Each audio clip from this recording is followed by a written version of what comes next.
जी, लगता है मैं दिखाई दे रही हूँ और मेरी आवाज़ सुनाई दे रही है क्या?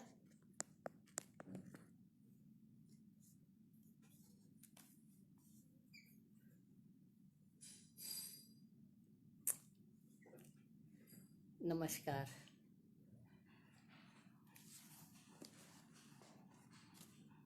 अर्पण कुमार जी, अब शुरू किया जा सकता है? जी, नमस्कार मित्रों।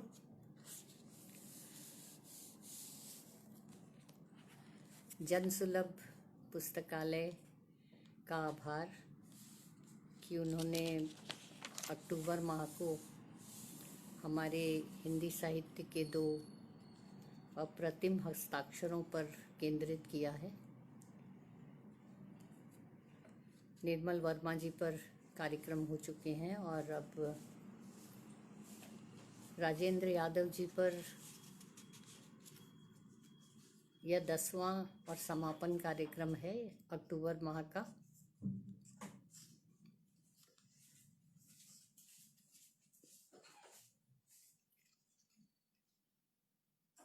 इस कार्यक्रम में पहले जिन 9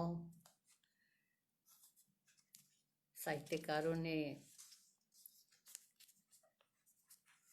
अपनी भूमिका निभाई है वे हैं राधे श्याम तिवारी जी, महेश दर्पण जो हंस से बहुत जुड़े रहे हैं, वरिष्ठ लेखिका मृदुला गर्ग जी, राजेंद्र जी की बहुत करीबी रही हैं और उन्होंने वक्तव्य भी दिया है, प्रियदर्शन जी, जया जादवानी, मैत्रेयी पुष्पा, उनकी बिटिया रचना यादव, विवेक मिश्र और हंस के वर्तमान संपादक संजय सहाय जी। सभी ने बहुत आत्मीय संस्मरण सुनाए और साथ ही उन्होंने राजेंद्र जी की बहुत सी यादों को साझा किया। मैं भी आज आप लोगों से राजेंद्र जी को लेकर बहुत सारी अपनी यादें साझा कर रही हूँ जो बहुत कम लोगों को मालूम है। राजेंद्र जी के बारे में बोलते हुए मुझे अपने पिता सबसे पहले याद आ रहे हैं। 1954 में 1954 में जब मैं 8 साल की थी, हमारे घर पर राजेंद्र जी का आना जाना था और हम सब बच्चे, हम तब 5 भाई बहन थे। हम सब बच्चे उन्हें चाचा जी कहते थे। पिताजी से उनकी दोस्ती का एक अलग ही कारण था। एक तो मेरे पापा बहुत साहित्य प्रेमी थे। हमारे घर में सारी पुरानी पत्रिकाओं की सजिल्द मोटी मोटी किताबें थी, विशाल भारत, हंस, विप्लव। और मेरे पिता के बहुत करीबी एक मित्र थे जो इटावा में रहते थे और कुछ व्यवसाय करने के लिए आए थे कलकत्ता। उनका नाम था श्री राम द्विवेदी। और ये जो श्री राम चाचा जी जो हमारे थे, उनके फूफा थे डॉक्टर प्रभुदयाल अग्निहोत्री, जो मेरे पिता जिस स्कूल में पढ़ते थे उस स्कूल के प्रिंसिपल थे। तो इस तरह श्री राम द्विवेदी जी का पूरा परिवार, उसमें कई लोग साहित्य से जुड़े हुए थे। और चूंकि पापा और श्री राम द्विवेदी जी बहुत करीबी मित्र थे, तो राजेंद्र जी का भी आना हमारे यहाँ शुरू हो गया। और राजेंद्र जी कलकत्ता में थे। मेरे पिता उन्हें बहुत ही प्रेम से याद करते थे। कुछ चीज़ें उन्होंने ऐसी बताई जिन्हें मैंने बाद में कनेक्ट करके देखा कि वो कितनी सही थी। राजेंद्र जी को जो दूसरे पैर में, एक टांग तो उनकी बहुत पहले बचपन में नहीं, जब वो हॉकी और स्पोर्ट्स बहुत खेलते थे तब हुआ था एक हादसा, जो उनकी हॉकी लग गई थी और हड्डी टूट गई थी। पर वो चूंकि अपने चाचा के यहाँ रहकर पढ़ रहे थे तो उन्होंने डर के मारे बताया नहीं कि उन्हें डांट पड़ जाएगी, और वो पैर में गैंग्रीन हो गया, तो वो उतनी हड्डी काटनी पड़ गई थी, पैर छोटा हो गया था। लेकिन इसके बाद उनकी एक बहुत बड़ा हादसा हुआ था, जब मेरे पापा राजेंद्र जी और श्री राम चाचा जी, ये लोग कमलाकांत द्विवेदी के भाई के यज्ञोपवीत संस्कार में जमशेदपुर जा रहे थे, टाटा नगर। तो राजेंद्र जी साइकिल बहुत अच्छी चलाते थे, एक पैर छोटा होने के बावजूद बहुत अच्छी साइकिल चलाते थे। तो ये लोग तीनों मिलकर गए थे, और इनको श्री राम चाचा जी के पास तब नई नई बंदूक आई थी, सचमुच की बंदूक, खिलौने की नहीं। तो उस बंदूक को ये लोग सहेज कर ले भी आए थे और दिखा रहे थे। तो राजेंद्र जी ने कहा कि अरे ये चलती कैसे है? तो उन्होंने बताया इसमें क्या है, इसको ऐसे डालते हैं और ये ऐसे। तो जैसे ही वो राजेंद्र जी ने हाथ में लिया तो उनके हाथ से ट्रिगर दब गया, और वो गोली सोफे की लकड़ी को चीरती हुई राजेंद्र जी की टांग में लगी थी। तो उसमें और पैर लहूलुहान हो गया था, लेकिन खून के फव्वारे नहीं छूटे थे। तो उसमें जो बहुत ही हैरत अंगेज घटना थी वो ये थी कि उनको जब अस्पताल में ले जाना पड़ा तो रास्ते में उन्होंने कहा, श्री राम चाचा जी ने कहा कि राजेंद्र तुम ये मत कहना कि मेरे हाथ से लग गई है, तुम कहना मैं देख रहा था तो मेरे हाथ से ये दब गया, नहीं तो मेरा लाइसेंस कैंसिल हो जाएगा। तो उन्होंने कहा ठीक है। और जब वो लोग वहाँ गए तो राजेंद्र जी ने वही बयान दिया, तो पुलिस वगैरह का तो मामला नहीं हुआ। लेकिन वहाँ जब बैठे थे और जब डॉक्टर आया तो डॉक्टर ने तीनों को देखा, हड़बड़ाया हुआ डॉक्टर आया साथ में 2 नर्सेज को लेके, और उसने कहा कि गोली लगी किसको है। ये बहुत मार्के की बात थी, क्योंकि पापा जैसे बताते थे कि राजेंद्र जी को पैर में गोली लगी थी, पर वे जरा भी कराह नहीं रहे थे, तो बताना पड़ा कि इनको गोली लगी है। तो ये बात मेरे पापा ने कई बार कही कि राजेंद्र जी में दर्द को, शारीरिक दर्द को सहने की अद्भुत क्षमता थी, और वो शिकायत कभी नहीं करते थे। ये मेरे पापा ने बताया, क्योंकि जब उनको गोली लगी और वो जहाँ रहते थे वहाँ 2 तल्ले चढ़ने पड़ते थे, और हमारा जो घर था वो भी 3 तल्ले पर था, शंभूनाथ पंडित स्ट्रीट में रतन भवन में वो 3 तल्ले पे घर था। तो उनको वो कहाँ ठहरा जाए, क्योंकि ये 1.5 महीने का डॉक्टर ने पूरा आराम कहा था कि आप कहीं जा नहीं सकते, कहीं सीढ़ी नहीं चढ़ेंगे, बिल्कुल आराम करना है। तो उनको पापा ने अपनी फैक्ट्री में ठहराया, जो फैक्ट्री साबुन की फैक्ट्री थी, राजा बाजार में थी, कोई बहुत पॉश फैक्ट्री नहीं थी, सामान्य सी छोटे स्केल की फैक्ट्री थी। वहाँ पर पापा कहते हैं कि वो 1.5 महीना राजेंद्र जी रहे, और 1.5 महीने तक उन्होंने, पापा जब घर से ऑफिस जाते थे तो अपना खाना ले जाते थे, उनका भी खाना बनवा के ले जाते थे, और वहाँ पर उन्होंने खाना खाया और एक सुराही रख रखी थी, और वहाँ 2 मुस्लिम लड़के थे जो उनकी देखभाल भी करते थे और फैक्ट्री में दिन रात रहते थे। तो उस 1.5 महीने में और उन्होंने कुछ खाने पीने का छोटा मोटा सामान वहाँ रख रखा था। 1.5 महीने में पापा कहते हैं उन्होंने कभी शिकायत नहीं की, जबकि उस फैक्ट्री में रहना कुछ असंभव सा था। एक तो वो साबुन की फैक्ट्री, साबुन की गंध आती थी, दूसरा राजा बाजार जो इलाका था वो चमड़े का वहाँ पर कारोबार होता था, चमड़ा, तो चमड़े की बहुत गंध आती थी, जिसकी वजह से मेरे पिता के बच्चों ने, मेरे भाइयों ने, किसी ने उस फैक्ट्री को आगे नहीं चलाया। लेकिन राजेंद्र जी वहाँ पर 1.5 महीना रहे। इसका जिक्र उन्होंने मुड़ मुड़ के देखता हूँ अपनी आत्मकथा में भी किया है, कैसे वो फैक्ट्री में 1.5 महीना रहे और उन्होंने कभी कोई शिकायत नहीं की। और उसके बाद जैसे ही वो ठीक हुए और जैसे ही डॉक्टर ने उनको इजाज़त दी कि अब आप 1 फ्लोर चढ़ सकते हैं, तो उन्होंने फिर से हमारे घर पर 3 फ्लोर चढ़कर, 3 तल्ले पे हमारा घर था, 3 फ्लोर चढ़कर उन्होंने आना शुरू किया। और मेरी माँ के हाथ के पराठे, सोया आलू के पराठे और फूल गोभी के पराठे उनको बहुत पसंद थे। हर रविवार को वो आते थे और हमेशा कहते थे कि भाभी मैं जब शादी करूँगा ना तो अपनी बीवी को तुम्हारे पास छोड़ जाऊँगा पराठे सीखने के लिए।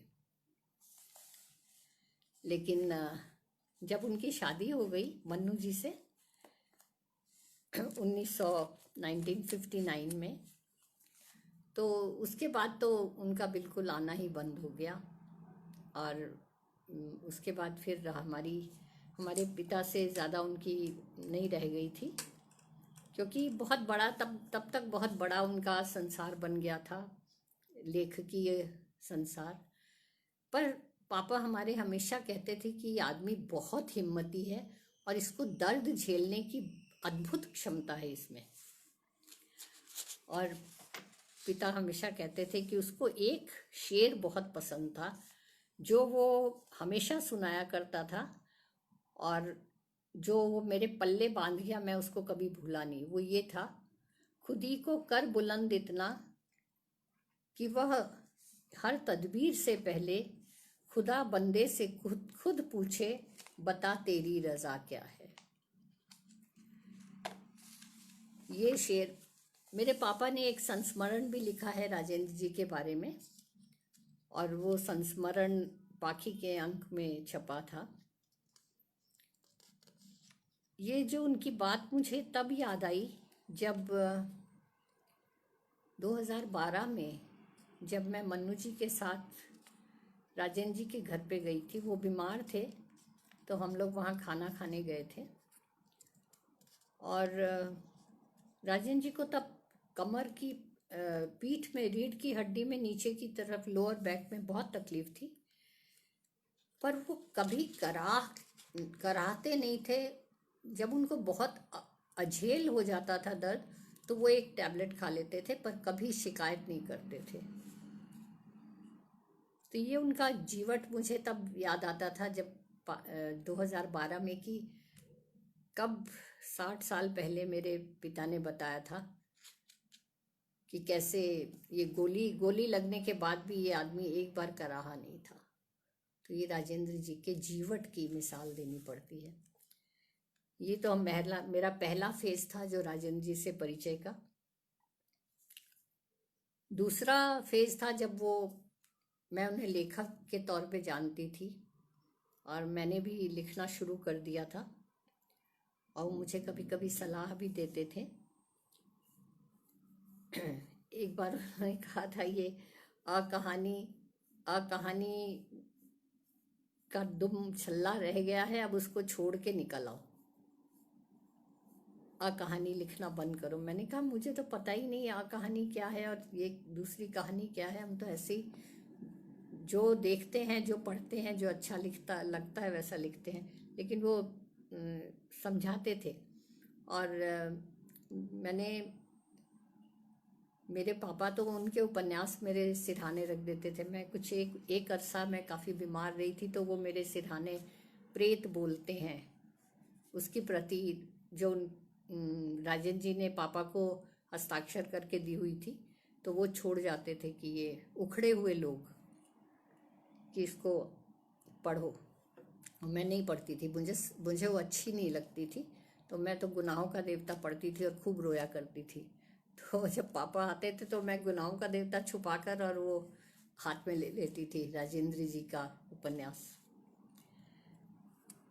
तो ये सब बहुत पुरानी यादें हैं, आज आप लोगों से साझा कर रही हूँ। उसके बाद जब लेखक के रूप में उनको जाना तो मैं जानती थी कमलेश्वर जी, मोहन राकेश और राजेंद्र यादव की बहुत ज़्यादा दोस्ती थी, और राजेंद्र जी में थोड़ा सा एक हीनता बोध रहता था, क्योंकि वो जिस तरह से कमलेश्वर जी लिख डालते थे, उनको अगर कहानी दिमाग में आई तो 2 दिन में लिख डालते थे, राजेंद्र जी नहीं लिख पाते थे और बहुत चिढ़ते थे कि कैसा आदमी है, 2 दिन में कहानी तैयार कर लेता है, मुझे तो इतनी उठक बैठक करनी पड़ती है। तो लेकिन मैंने उनको जाना उस वक्त उनकी कहानियों से। टूटना कहानी, एक कमज़ोर लड़की की कहानी, छोटे छोटे ताजमहल, जहाँ लक्ष्मी कैद है, अद्भुत कहानियाँ थी। लेकिन मुझे जिस चीज़ ने बहुत ज़्यादा प्रभावित किया राजेंद्र जी के उस समय के लेखन में, वो था एक दुनिया समानांतर की भूमिका। जो उन्होंने एक दुनिया समानांतर, जिसमें बहुत से कहानीकारों की चयनित बहुत चुनी हुई कहानियाँ थी, चुनिंदा कहानियाँ थी, उसकी बहुत लंबी भूमिका थी, वो अपने आप में एक किताब थी।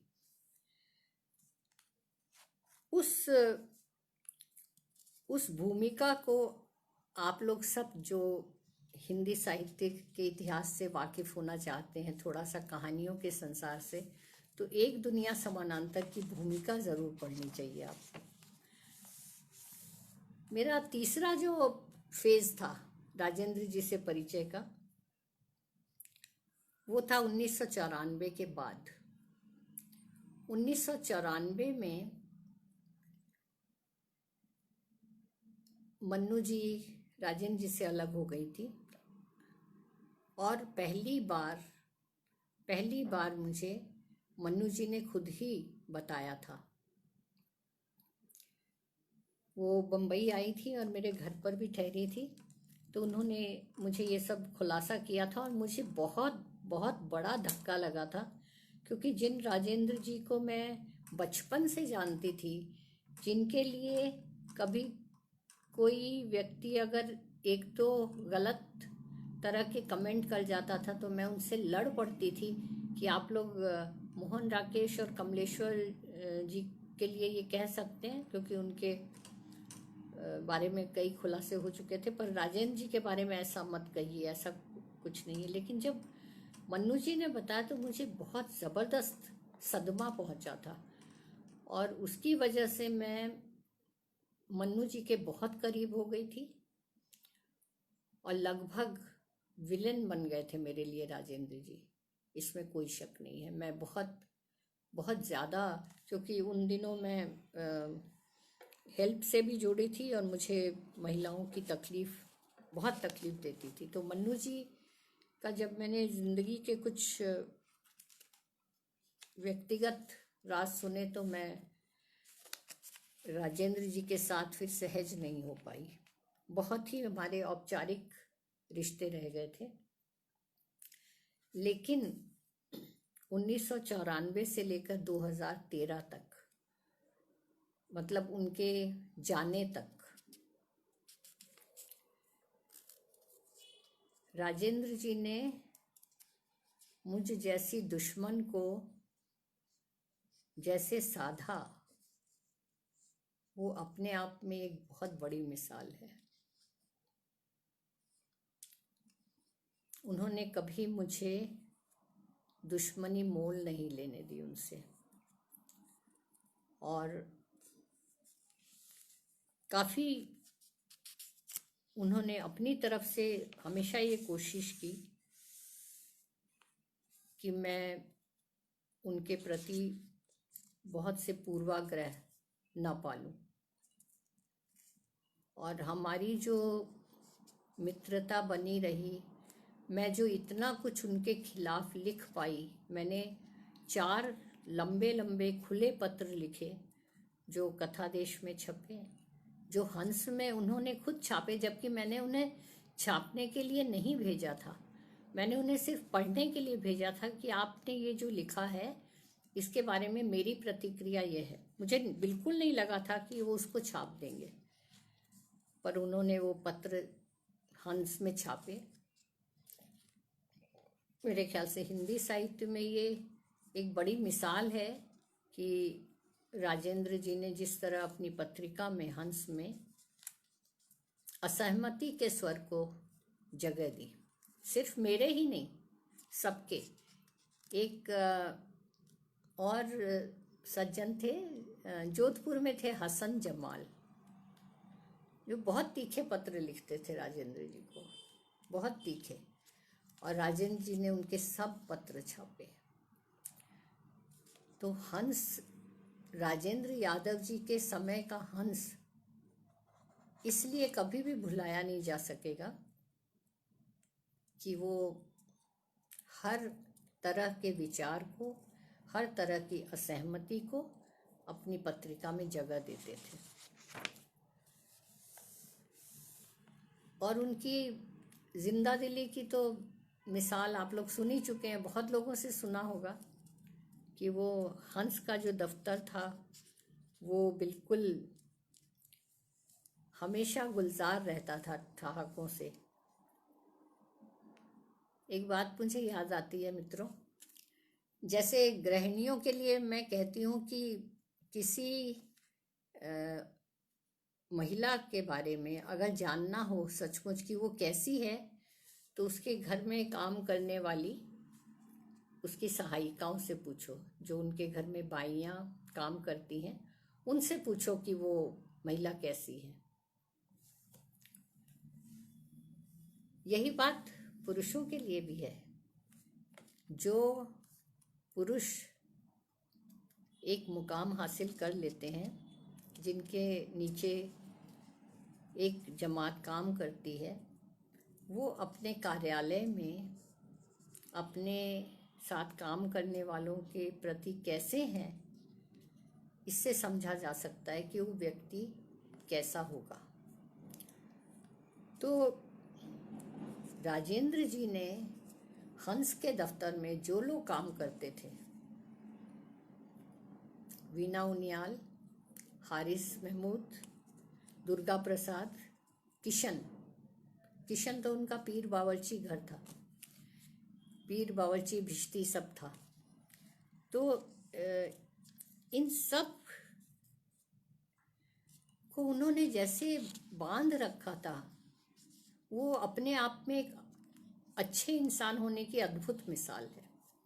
मुझे याद है जब 2013 में अक्टूबर में जब राजेंद्र जी का निधन हुआ था, तो मुझे लग रहा था कि वीणा पर क्या बीतती होगी, क्योंकि वीणा बहुत ज़्यादा उनसे अटैच थी। बाऊजी कहती भी बाऊजी थी, सभी लोग बाऊजी कहते थे उनको।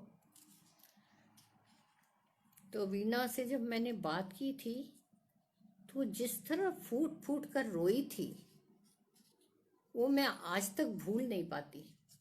और उसके बाद शायद 2 साल के बाद जब मैं हंस के 31 जुलाई का जो प्रेमचंद स्मृति में होता था एक कार्यक्रम, हमेशा ऐवाने गालिब में, तो उसमें जब वीणा मिली और मैंने उसको गले से लगाया कि राजेंद्र जी चले गए, ये पहला कार्यक्रम है, 2 साल के बाद भी वो उसी तरह फूट फूट कर रोई।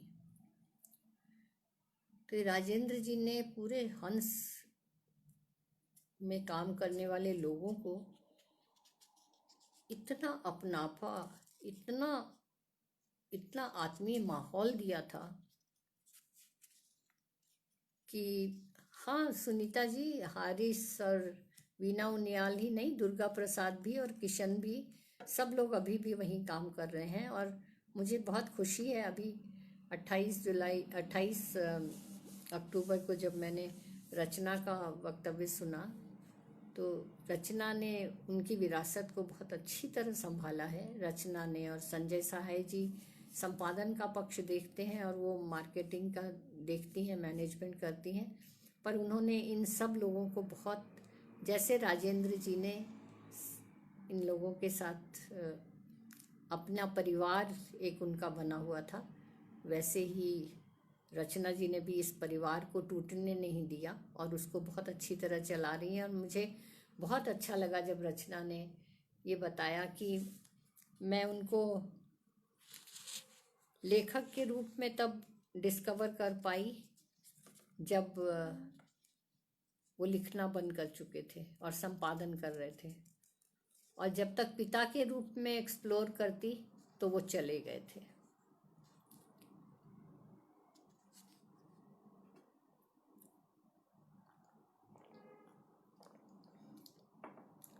मैं इसमें अपनी एक बात जोड़ना चाहती हूँ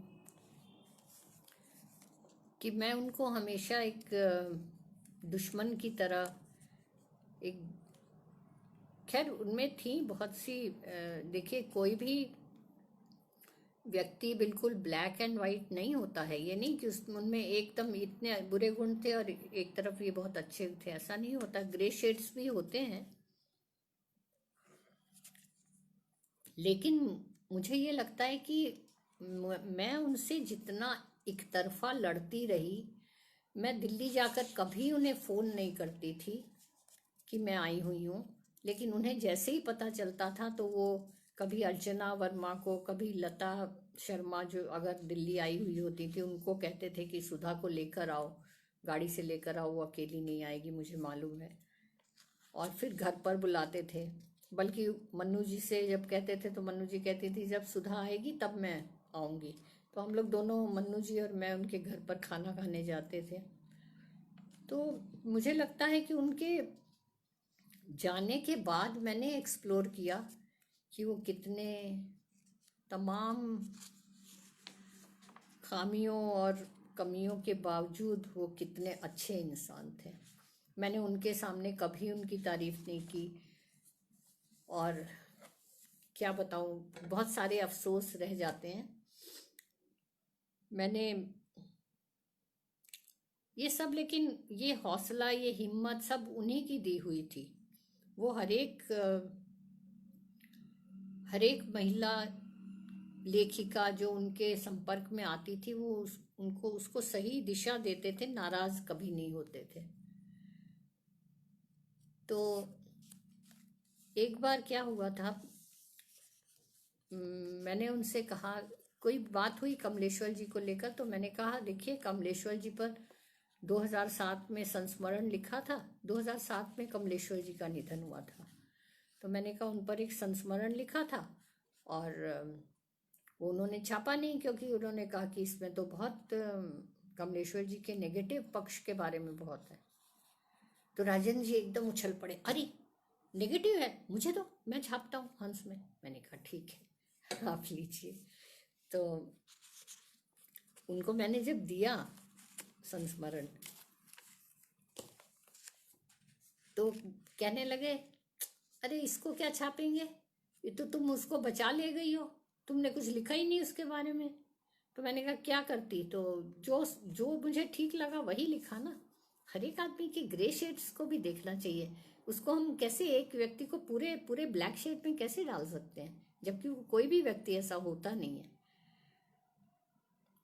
तो कहते नहीं नहीं ये हमारे काम का नहीं, इसमें तो हमने बहुत बचा लिया, उसको बचाव कर दिया कमलेश्वर। मैंने कहा ठीक है मत छापिए। वो छपाई नहीं 2007 में, ऐसे पड़ा पड़ा। वो 2014 में हरे प्रकाश उपाध्याय ने उसमें छापा, कौन सी पत्रिका, मंतव्य, मंतव्य में उसको प्रकाशित किया। लेकिन ये जो उन्होंने इतना बड़ा मुझे सबक दिया कि ये तुमने क्या लिखा है, तो इसका नतीजा ये हुआ जो राजेंद्र जी को भुगतना पड़ा।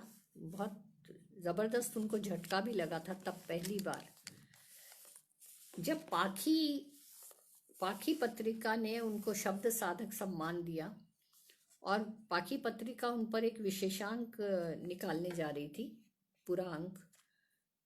तो उसके लिए प्रेम भारद्वाज ने कहा कि आप लिखिए, क्योंकि मन्नू जी ने जो साक्षात्कार दिया था, उन्होंने बिल्कुल अपूर्व जोशी को कहकर उसको रुकवा दिया है, वो नहीं देना चाहती। और अब आप इस पर जो भी आपको कहना है कहिए। तो मैंने कहा ठीक है, आप मुझे सवाल भेज दीजिए, मैं लिख देती हूँ। मन्नू जी ने मुझे कहा सुधा, मैं तो साक्षात्कार देकर मुकर गई।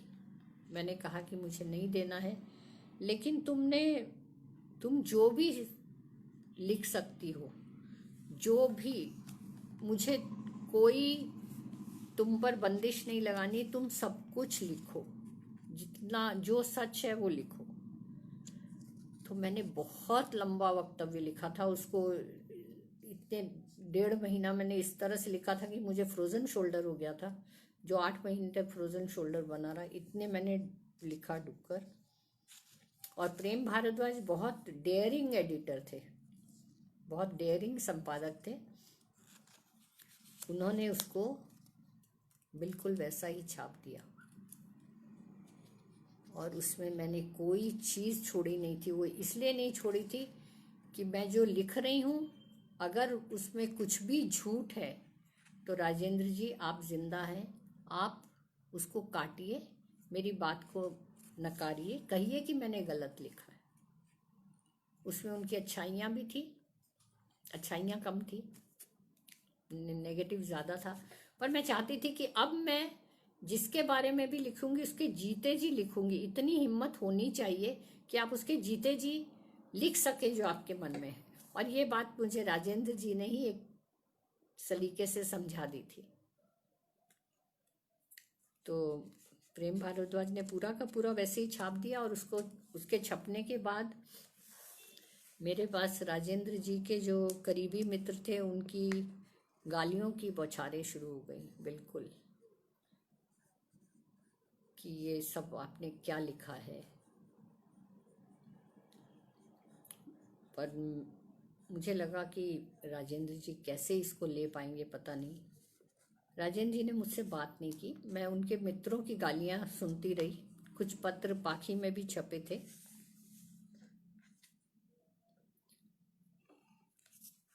फिर पहली बार राजेंद्र जी मुझसे नाराज हुए। जब उनसे बात हुई तो उन्होंने कहा, जिंदगी भर लिखती रही हो सुधा मेरे बारे में, पर मैंने कभी कोई आपत्ति नहीं की क्योंकि वो मेरे बारे में था, पर तुमने उस महिला का खुलासा क्यों किया। मैंने कहा, आप खुद अपने मुड़ मुड़ के देखता हूँ मैं इतना खुलासा कर चुके, तो उसके बाद कोई ये क्यों समझे कि एक ही प्रेमिका आपके जीवन में थी।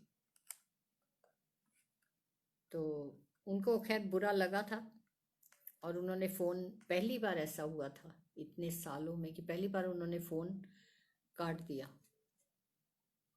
मुझे लगा अब कभी बात नहीं करेंगे। ये 2011 की बात है। लेकिन जब मैं दिल्ली गई तो फिर उनका फ़ोन आया। भूल चुके थे तब तक, और बीमारी से भी गुजरे थे, बीच में हॉस्पिटल रहे थे काफ़ी दिन। उसके बाद मन्नू जी गई नहीं थी बहुत दिनों से, तो राजेंद्र जी ने कहा जब सुधा आएगी तो तुम साथ में आना। तो हम लोग दोनों गए थे, और तब तक वो भूल चुके थे, माफ़ कर चुके थे मुझे, और बहुत प्यार से बातें करते रहे। और उन्होंने हमें पता नहीं क्या क्या खिलाया, अपने लिए मंगवाए फल, पपीता मंगवाया काट के, और हमें खिलाते रहे। उसके बाद खाना ऐसा बनवाया, मैंने कहा कि ये क्या दावत है, क्या हम लोग इतना खाते हैं। पनीर और मटर की सब्जी, इतनी ढेर सारी पनीर। मैंने कहा पनीर इतना कौन खाता है, ना मन्नू जी खाती है ना मैं खाती हूँ, और खुद तो वो बहुत कम खाते थे, खाते ही नहीं थे। लेकिन वो दावत करने में उनका जवाब नहीं था। बहुत उत्सव धर्मी थे। इस बात को लेकर भी हमारा बहुत झगड़ा हुआ करता था कि एक बार संजय निरुपम के यहाँ सुना था कि उनका जन्मदिन मनाया जाने वाला है। तो मैं कई बार ऐसा हुआ कि मैं दिल्ली में ही थी जब उनका जन्मदिन मनाया जाता था। चूँकि मन्नू जी नहीं जाती थी इसलिए मैं भी कभी नहीं गई। वो कहते थे आ जाओ, तुम तो आ जाओ, मैं नहीं जाती थी, क्योंकि मैं पहले मन्नू जी की मित्र थी, मैं उनकी मित्र नहीं थी, बल्कि वो मेरे सचमुच दुश्मन थे, विलन थे, खलनायक थे मेरे लिए। तो मैं नहीं जाती थी। पर वो हंसने और कटाक्ष करने से बाज नहीं आते थे। उन्होंने मेरे बहुत सारे नामकरण कर रखे थे। ये तो जो राजन जी के करीबी मित्र हैं वो सब जानते हैं जी। तारावती मीना जी, आपने सही लिखा है कि वो निंदक नियरे राखिए एक सेक्शन बनाया गया था। पाखी अंक जब छपा था तो निंदक नियरे राखिए का एक सेक्शन था जिसमें मेरा वो 14 पन्नों का आलेख छपा था। तो खैर, उनके वो स्त्री विमर्श को जिस तरह कुछ देहवादी अश्लील कहानियां छाप छाप के हंस को जिस तरह उन्होंने स्त्री विमर्श से भटकाया था, वो तो उसमें कोई दो राय नहीं है। वो जन्म तिथि हो या पुण्यतिथि हो या कुछ भी हो, उसमें कोई दो राय नहीं है कि उन्होंने स्त्री विमर्श को भटकाया था। तो वो तो बात अपनी जगह है, लेकिन वो बहुत प्यारे इंसान थे, इसमें कोई शक नहीं है। इसीलिए मैं आज बात कर पा रही हूँ उनके बारे में इतनी। हाँ, तो मैं कह रही थी कि उन्होंने जो भी उनके करीब थे वो सबके उन्होंने नामकरण दे रखे थे। जैसे धीरेन्द्र अस्थाना को कहते थे राक्षस, कुंभकर्ण और पता नहीं क्या क्या बोलते थे। गिरिराज किशोर जी ने जब पहला गिरमिटिया लिखा तब से वो उनको गांधी ही बुलाते थे। गांधी कहाँ है, तो उनका नाम उन्होंने गांधी दे रखा था। उनके इर्द गिर्द जो लड़कियों की जमात थी, महिलाओं नहीं कहूँगी, वो लड़कियाँ थी तब, गीता श्री, असीमा भट्ट, जयंती और कमलेश जैन शायद, तो इन सब का नाम रखा हुआ था बड़ी गुंडी, छोटी गुंडी, मझली गुंडी। और गीता श्री का नाम रखा था चंडी। और गीता श्री के पति अजीत अंजुम का नाम रखा था चंडीदास। तो इस तरह वो बहुत प्यारे नामकरण देते थे। और मुझे मैंने जब उनके खिलाफ एक पत्र लिखा था तो मुझे वो, चूंकि कलकत्ता की हूँ तो मुझे वो काफ़ी वक्त तक दुर्गा मैया बुलाते रहे। फिर एक बार कोलकाता में एक कार्यक्रम था जहाँ मैंने मंच से कहा कि हासिल कहानी, हासिल तथा अन्य कहानियाँ, राजेंद्र यादव का जो कहानी संग्रह है, मैंने कहा वो हमारे हिंदी साहित्य का सबसे निकृष्ट कहानी संग्रह है, क्योंकि उसमें सब सेक्सुअलिटी पे अश्लील कहानियां भरी पड़ी हैं जो राजेंद्र जी ने लिखी, जो कहीं उन्होंने कभी 8 साल नहीं छपवाई लेकिन अपने हंस में छाप दी। और सारी की सारी कहानियां चुनकर उन्होंने ऐसी डाल रखी हैं। तो स्त्री की देह मुक्ति और सेक्स के प्रति इतनी वो बहुत ज़रूरी नहीं था इसको छापना। खैर, तो वो कलकत्ता में मैं जब बोल कर आई तो राजन जी को तो खबर मिल जाती थी। तो मुझे कहते हैं, मैं दिल्ली जब गई थी तो कहते हैं गाड़ आई झंडे। तो मैंने कहा हाँ। और तभी मुंबई में एक कार्यक्रम हुआ था चौपाल में, औरत की दुनिया बनाम दुनिया की औरत। तो मैंने कहा कि आपको तो एक अंक निकालना चाहिए, इतना अच्छा कार्यक्रम हुआ था। तो बोलते हैं किस पर? तो मैंने कहा और तो हमारा थोड़ी देर 4-5 संवाद चलते रहे इस तरह से। वो कलकत्ता की बात कर रहे हैं, मैं मुंबई के कार्यक्रम की बात कर रही हूँ, वो कलकत्ता के कार्यक्रम की बात कर रहे हैं। तो थोड़ी देर के बाद कहते हैं तुम ना पूरी ट्यूबलाइट हो। जल्दी से बात समझ में नहीं आती मैं क्या बोल रहा हूँ। तब मुझे क्या पता कि वो उस बात को, क्योंकि उसके बाद तो बम्बई चली गई थी, कार्यक्रम दूसरे हो गए थे, तो मुझे याद नहीं रहा था।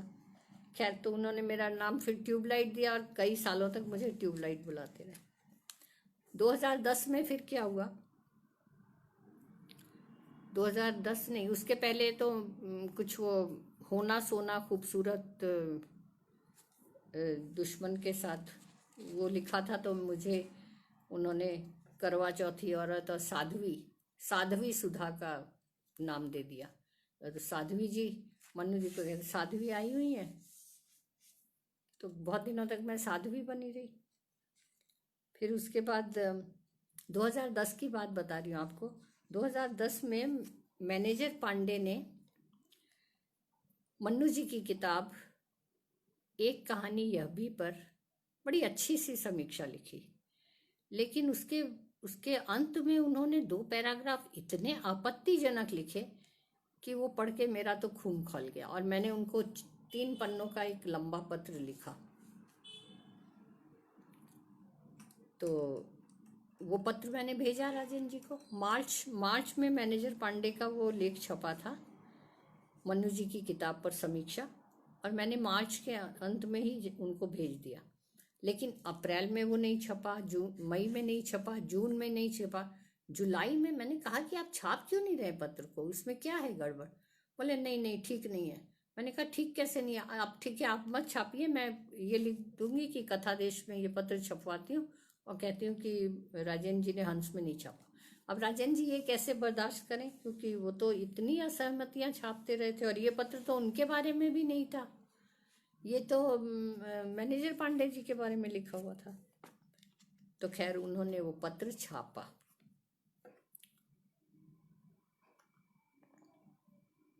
वो पत्र प्रकाशित किया, और उस पत्र में अपनी मन मर्जी से उसका शीर्षक बदल दिया, उसमें काफ़ी काट छाट की। ये सब संपादकीय गैर ज़रूरी छूट वो लेते रहते थे। तो ये इस बारे में निर्मला जैन ने भी बहुत सारे खुलासे किए हैं कि कैसे वो अपने हिसाब से चीज़ों को बदल देते थे। खैर वो पत्र उन्होंने थोड़ा सा उसमें कुछ लाइनें काट दी और शीर्षक बदल दिया। तो मैंने फिर उनको एक लंबा पत्र लिखा और उसको भी उन्होंने काट के छापा। खैर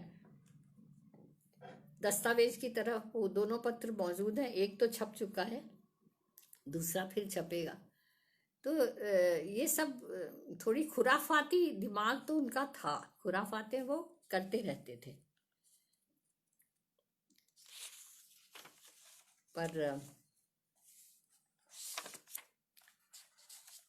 पर जो संपादक होने के बाद उनको ये बहुत तकलीफ थी कि उन्होंने ये जो इतना बड़ा दायित्व उठाया, क्योंकि हंस जब शुरू हुआ उस समय पूरा परिदृश्य पत्रिकाओं के लिए एकदम खाली था।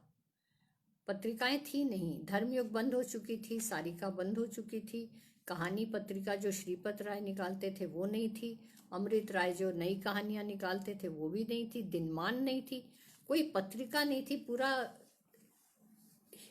पत्रकारिता का बिल्कुल सपाट माहौल था। तो ऐसे समय में जब उन्होंने हंस निकाली तो जाहिर है उनके ऊपर जिम्मेदारियां बहुत ज़्यादा थी, और बहुत ज़रूरी था कि वो दलित विमर्श, जो कि मराठी में बहुत उभर कर आ रहा था सामने, और हिंदी में उस तरह से दलित विमर्श अभी शुरू नहीं हुआ था, तो राजेंद्र जी ने दलित विमर्श को शुरू किया। महिलाओं को तो बहुत ज़्यादा उन्होंने, मतलब उस दौरान अगर हम याद करें तो जितनी हिंदी साहित्य में महत्वपूर्ण कहानियाँ लिखी गई, चाहे वो उदय प्रकाश की हो, उदय प्रकाश की और अंत में प्रार्थना, पीली छतरी वाली लड़की, मोहनदास, ये सब कहानियाँ, सृंजय की कहानी कॉमरेड का कोट, दूधनाथ सिंह की कहानी धर्म क्षेत्रे कुरुक्षेत्रे, और दूधनाथ सिंह की एक और भी बहुत नाम नहीं याद आ रहा अभी,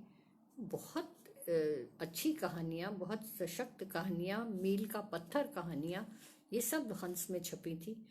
और स्त्रियों की तो एक पूरी जमात को उन्होंने हमारे सामने खड़ा किया। जया जादवानी की बहुत अच्छी कहानी, उन्होंने पहली कहानी छापी थी, कयामत का एक दिन या ऐसा कुछ था। गीतांजलि श्री की कहानियाँ छापी, एक अंक में 3 कहानियाँ 3 बार में छापी, तो हिंदी साहित्य को गीतांजलि श्री दी।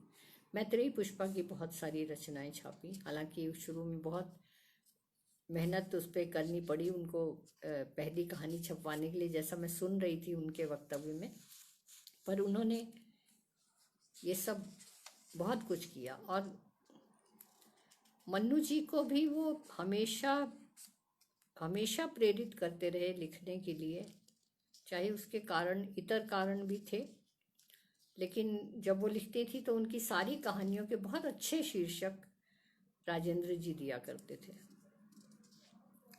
उनकी स्त्री सुबोधिनी, उनकी आपका बंटी उपन्यास जो थे, आपका बंटी और महाभोज, ये दोनों शीर्षक राजेंद्र जी के दिए हुए थे। स्त्री सुबोधिनी, त्रिशंकु, नायक खलनायक विदूषक। देखिए जितनी कहानियां मन्नू जी ने राजेंद्र जी को चरित्र बना के लिखी, उनके भी नामकरण शीर्षक राजेंद्र जी ने दिए, बहुत खूबसूरत नामकरण किए।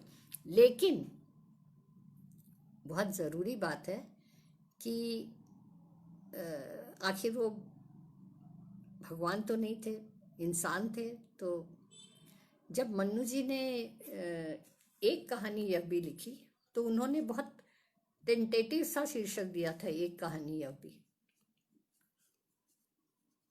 और ये पांडुलिपि उन्होंने राजेंद्र जी के पास भेजी कि देखो ये छपने के लिए जा रही है किताब, आप ये मत सोचना कि मैंने छपवाने से पहले पढ़ाई नहीं, तो आप पढ़ लो।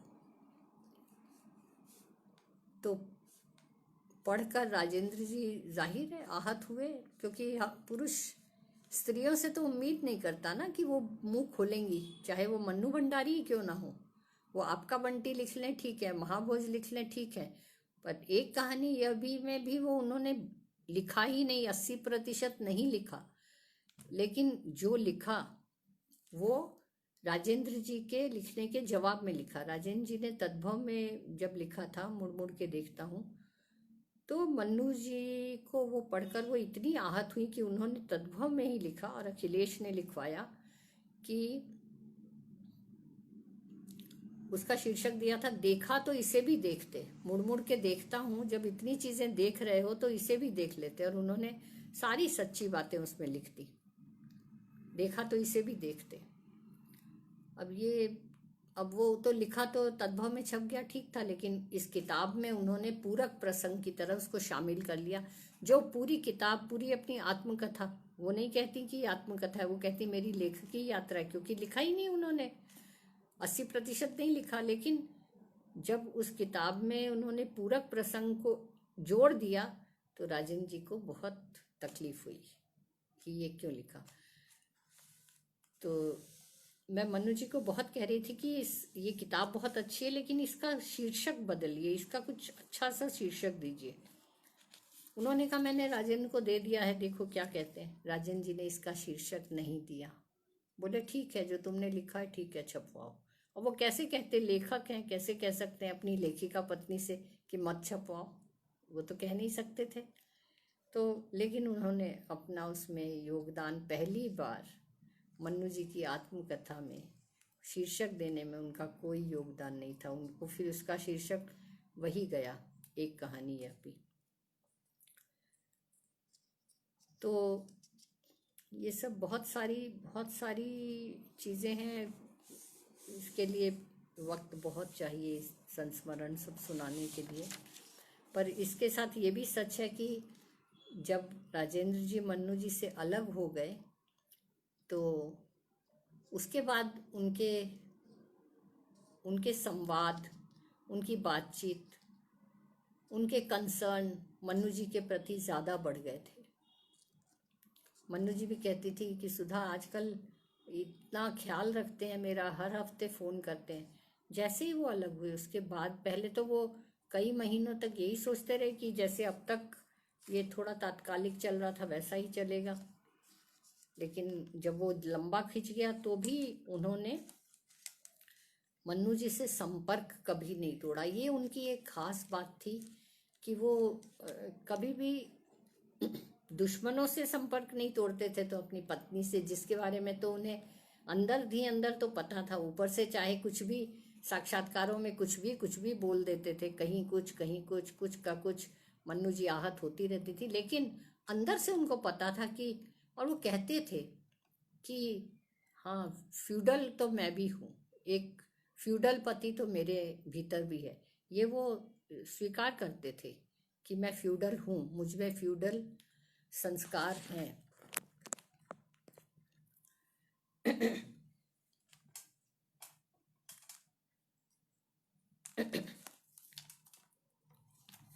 तो मन्नू जी कभी कभी कहा करती थी कि मुझे पता होता कि ये इतने प्यार से बातें करने लगेंगे और इतना मेरा ख्याल रखने लगेंगे तो मैं पहले ही अलग हो जाती। इतने सालों तक मैंने क्यों ये सब झेला।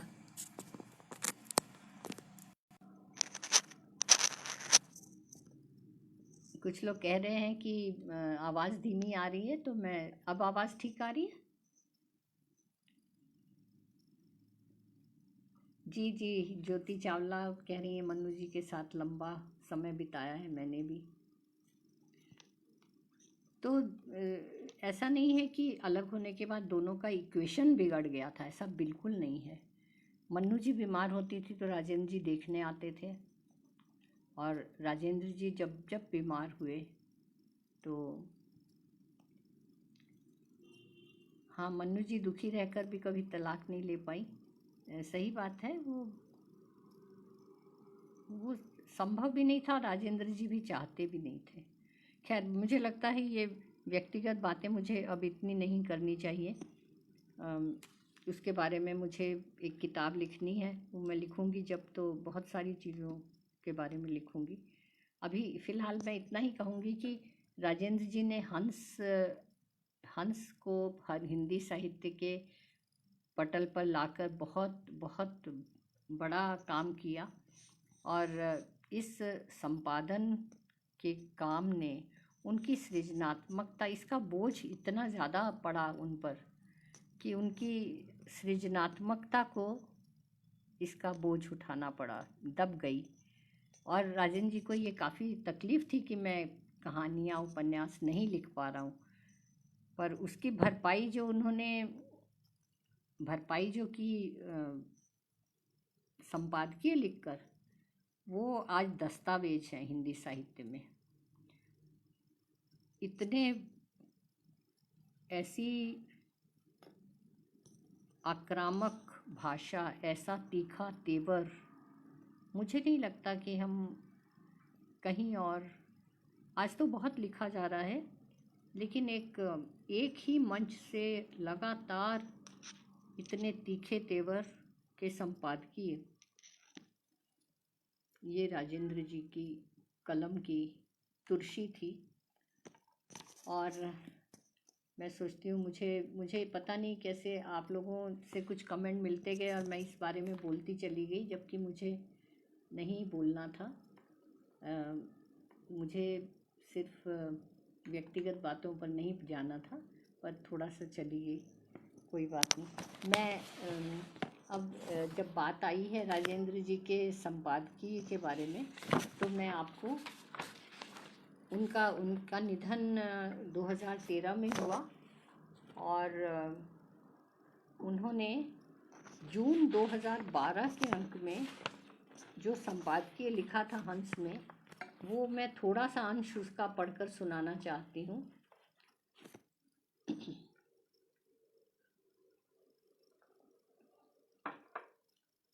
आप देखें कि ये जो अंश है, ये कोई भी कह सकता है कि आज के माहौल में, आज 2012 में नहीं लिखकर,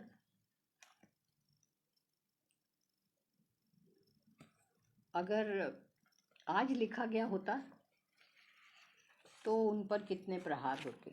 और ऐसे बहुत से संपादकीय थे, मैं तो सिर्फ एक पढ़कर सुना रही हूँ।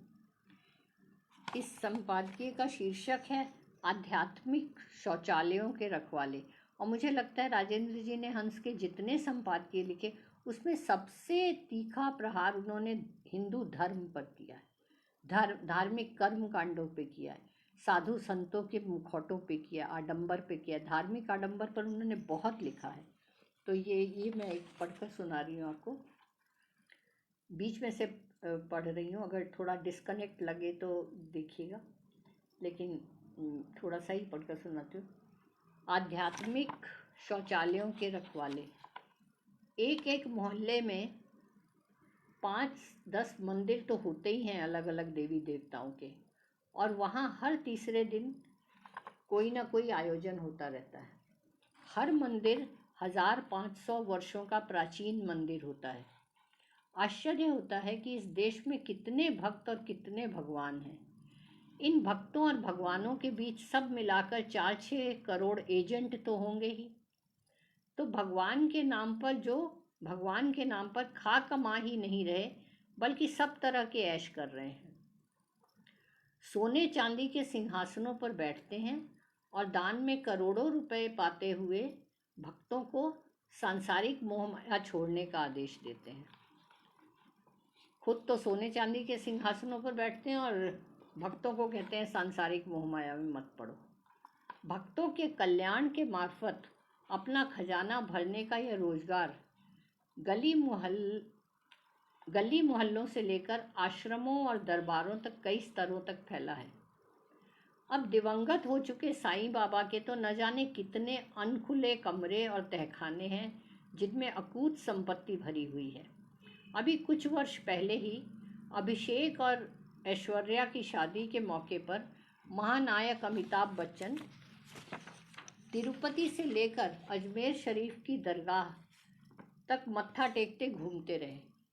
जितनी जगहों पर गए सब मिलाकर 10-20 करोड़ तो दान में दे ही दिए होंगे। हमारी यह अर्थव्यवस्था इन 2.5-3 करोड़ परजीवी साधु संतों को निर्विरोध रूप से पचाए हुए है, जबकि 2-2.5 लाख किसानों ने आत्महत्याएं की हैं और न जाने कितने भूख से मर गए हैं। रोज रोज आने वाली प्राकृतिक आपदाओं में किसी साधु संत के चढ़ावे में आए करोड़ों रुपए से कहीं मदद की हो, ऐसा सुनने में नहीं आता।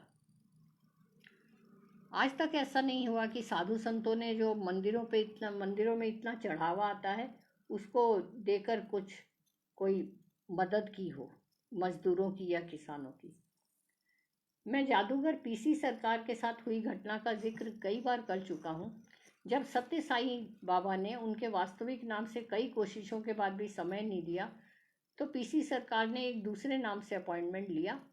लंबी लाइन में प्रतीक्षा के बाद वे साईं बाबा के सामने पहुँचे तो छूटते ही उन्होंने कहा, कलकत्ते से आए हो तो रसगुल्ला खाओ, और उन्होंने ऊपर हाथ उठाकर रसगुल्ले प्रकट कर दिए। अब पीसी सरकार ने भी हाथ ऊंचा किया और मिठाई का डब्बा शून्य से प्रकट कर दिया। साईं बाबा, मैं भी आपके लिए संदेश लेकर आया हूँ। साईं बाबा अवाक। पीसी सरकार ने कहा, हम दोनों बाजीगर हैं। हाथ की इस सफाई से भक्तों को क्यों बेवकूफ़ बना रहे हैं। उसके बाद राजन जी ने अपने इलाके के बारे में लिखा है। मैं मयूर विहार फेज़ 1 में रहता हूँ। मेट्रो स्टेशन से लेकर आकाश दर्शन सोसाइटी तक 2-3 मंदिर मिलते हैं। हिंदुस्तान टाइम्स अपार्टमेंट के सामने का मंदिर तो धीरे धीरे बहुत भव्य हो गया है। पहले वह केवल एक पेड़ के नीचे 2-3 भगवानों की मूर्तियां रखकर हमारे सामने ही शुरू हुआ। अब वह 2-3 चमचमाते कमरों का काफ़ी बड़ा मंदिर हो गया है, जिसके सामने अक्सर ही लोग आते जाते मत्था टेकते हैं। समय समय पर यहाँ बड़े बड़े आयोजन होते हैं, भंडारे और लंगर लगते हैं। मैं निश्चय ही जानता हूँ कि इस मयूर विहार फेज़ 1 में कुल मिलाकर 15-20 मंदिर तो होंगे ही। जन सुविधाओं के लिए शायद ही कोई व्यवस्था हो। पता नहीं आवश्यकता पड़ने पर लोग कहाँ अपना मूत्रालय या शौचालय तलाश करते हैं। हाँ, मंदिरों के नाम पर आध्यात्मिक शौचालय उन्हें हर जगह मिल जाते हैं, जहाँ वे अपने मानसिक विकारों, पापों, प्रतिशोधों और अपराधों की विष्ठा कर विसर्जन करते हैं और अपने सपनों और आकांक्षाओं के लिए दुआएं मांगते हैं। मन होता है कि इन सारे मंदिरों और मठों पर मानसिक सुलभ शौचालयों के बोर्ड लगा दिए जाएं। इन शौचालयों के सामने सब जगह बैठे हैं दाढ़ी मूछे लगाए निर्मल बाबा, लोगों की आस्थाओं का दोहन करते हुए। कहीं ये ओझा और अघोरी साधु संत भूत प्रेतों से मुक्ति दिलाने के नाम पर डायन औरतों को गर्म लोहे से दागते हैं, तो कभी कोड़ों से लहूलुहान करते हैं। इसमें अगर डायन या देवी आने से पागल हुई चुड़ैल मर जाती है तो भी उन्हें कोई गम नहीं होता। केवल भक्त को विश्वास दिलाया जाता है कि तुम्हारी विघ्न बाधाएं अब दूर हो गई हैं। अजब नहीं है कि इन आध्यात्मिक स्मगलरों और अपराध के शातिरों के बीच अदृश्य मिली भगत बनी हुई है। पुलिस को दोनों जगह से हफ्ता मिलता है। आस्था का यह खेल जब धार्मिक आधार ले लेता है तो तालिबान तैयार होते हैं। युवा बच्चों के दिमाग इस तरह कंडीशन कर दिए जाते हैं कि वे धर्म के लिए खुशी खुशी प्राण ले और दे सकते हैं। बम्बई हमलों में भी अपने धर्म का प्रचार करने वाले आत्मघाती तालिबानी ही थे जिन्होंने खुलेआम सैकड़ों लोगों को भून दिया था और होटलों में आग लगा दी थी। सरकार चाहे जितनी लोकतांत्रिक हो, मगर उसे यह अधिकार नहीं है कि किसी के धर्म में हस्तक्षेप करे। धार्मिक स्वतंत्रता के इस सिद्धांत के तहत धोखेबाजी और हत्या बलात्कार के इन अड्डों को खुलेआम पनपने दिया जा रहा है। अनधिकृत रूप से किसी भी ज़मीन पर कब्जा करके मंदिर या मठ बनाने की बातें तो बहुत आम हो गई हैं। आप देख लें, उसके बाद बाबा रामदेव का भी उन्होंने कितनी ज़मीनें पतंजलि के नाम पर ले ली। अनधिकृत रूप से किसी भी ज़मीन पर कब्जा करके मंदिर मठ बनने की बात तो आम हो गई है और धार्मिक भावनाओं को चोट न पहुँचे इसलिए सरकार हाथ पर हाथ धरे बैठी रहती। आज जो हो रहा है सब धार्मिक भावनाओं को ही भड़का कर हो रहा है। मेरे हाथ सत्ता हो तो मैं पूरे मोहल्ले में एक ही मंदिर, मस्जिद या गुरुद्वारा बनाने की अनुमति दूंगा और बाकी सब पर सख्ती से रोक लगा दूंगा।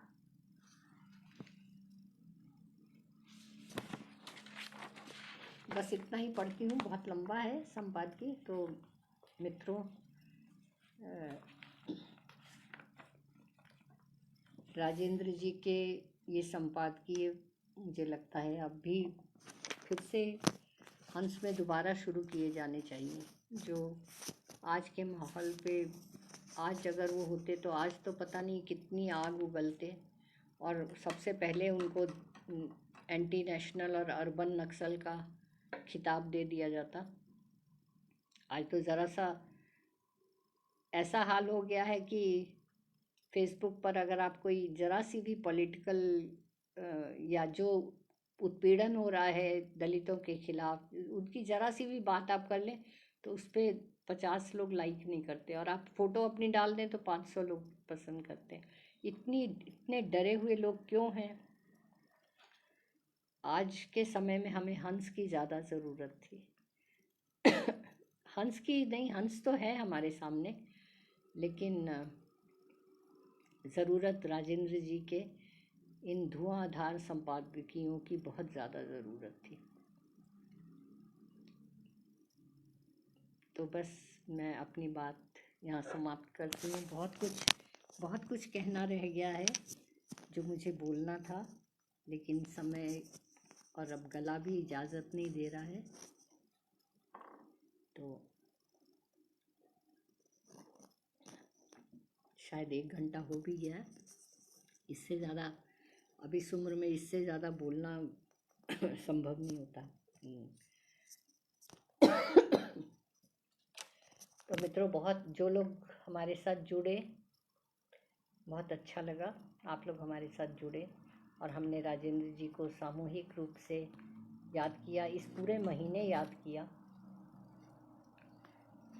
चाहती हूँ कि हमारे बीच में से और भी राजेंद्र यादव पैदा हो, ऐसे तीखे तेवर और तुर्श कलम वाले।